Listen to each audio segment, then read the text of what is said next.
You ask Tiger to solve. This deals with linear equations with one unknown. The final result is k equals 3. Let's solve it step by step. Group all constants on the right side of the equation. Add 7 to both sides. Simplify the arithmetic.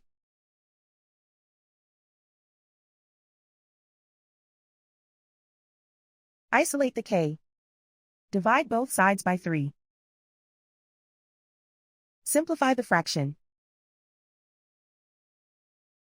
Find the greatest common factor of the numerator and denominator. Factor out and cancel the greatest common factor. And so the final result is k equals 3.